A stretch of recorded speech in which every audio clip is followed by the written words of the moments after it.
On the first day of the trial, you issued a statement, and part of the statement said, "I still have love for Johnny."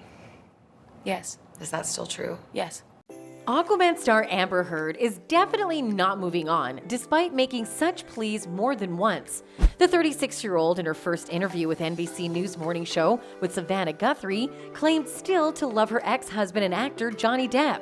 Netizens are now having difficulty suggesting the London Field star's assertions of loving her former husband after accusing him of every possible heinous act and dragging him through hell at every possible opportunity she got. In fact, the social media universe believes Amber is an obsessive, jilted lover who will not let go of the Pirates of the Caribbean star. They suggest Depp should obtain a permanent restraining order against her. Does Amber have plans to harm Depp physically or psychologically, hence the need for a restraining order? Let's find out more.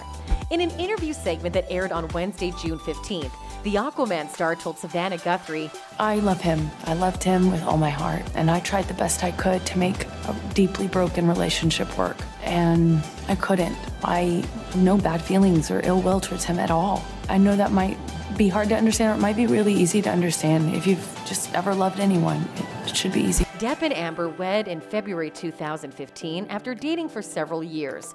The actress filed for divorce in May 2016 and obtained a restraining order against Depp for alleged domestic violence 5 days later. The Pirates star denies all allegations of violence against his ex-wife. And now that the tides have changed, supporters are urging the Sleepy Hollow actor to grab his chance and get a restraining order against Amber before she plunges his life into chaos once again. NBC's Savannah, whose husband consulted with Depp's legal team for the defamation trial that took over the internet algorithms for months, asked Amber if she lied about the domestic violence allegations against the Pirates of the Caribbean star. This was a hoax, according to his team. Why didn't I cooperate with the police? As I've testified before, and I will stand by until my dying day, I didn't want to cooperate with them, Amber said. I didn't want this to be out. I didn't want this to be known.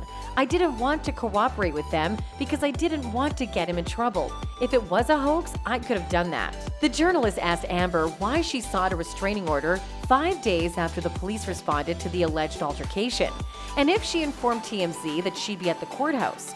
5 days later, I made the decision to stand up for myself and protect myself, the actress replied. You can't get a restraining order in private, which of course I didn't understand the night the cops were called. She added, TMZ certainly didn't get tipped off by me or anyone in my camp. It had nothing to do with me. During the hearing, Depp recounted how Amber Heard wanted to meet with him in San Francisco, months after filing a domestic violence restraining order against him and filing for divorce. Speaking about the July 2016 audio clip played in court in which Depp threatened to cut himself as Amber begged for him to stop, the actor said Amber wanted to meet with him, despite the restraining order she had against him. We went to a hotel room so we could finish the discussion that she wanted to have with me in San Francisco, Depp said. The tattooed actor and guitarist was in the city touring with his band at the time. I was quite confused as to why I'd been summoned to her at that point, since all the news was just about the fact that I had allegedly done all these horrible things to her, continued Depp. So I was talked into going there and met with her in the hopes that she would retract her lies that the world was now fed. In no way was she ready to do that, and I couldn't understand why I was there. Everything had been taken from me, and my children couldn't escape the fact that all this had gone down. Depp is being urged to avoid this kind of negative obsession by taking a restraining order. After admitting that she still loves him, Amber will obviously do everything within her power to contact Depp. What is unknown is whether it will be for a good cause or worse. Of the San Francisco meeting, Depp said he felt Amber brought him to that meeting under false pretenses. And after the fallout of the allegations against him, he was really just at the end. I couldn't take it anymore, he explained. I don't know what she was after, so I had a knife in my pocket, and I just took the knife out and said, here, cut me. That's what you want to do. Ultimately, you've taken everything. You want my blood? Take it, have my blood. And then she said, no. And then I said, look, if you're not going to take it and you want it, I know you want it. That's all I've got left. Take it. If she wasn't going to do it, I would have done it because that's psychologically and emotionally where I was. I was at the end. I was broken.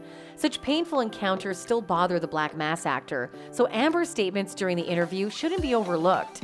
Depp should definitely get a restraining order.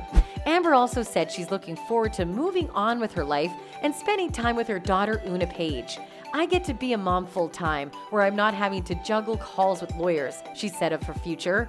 As for what she'll tell her little girl about the ordeal someday, the actress was reflective. I think no matter what, it will mean something, she said. I did the right thing. I did everything I could to stand up for myself and the truth.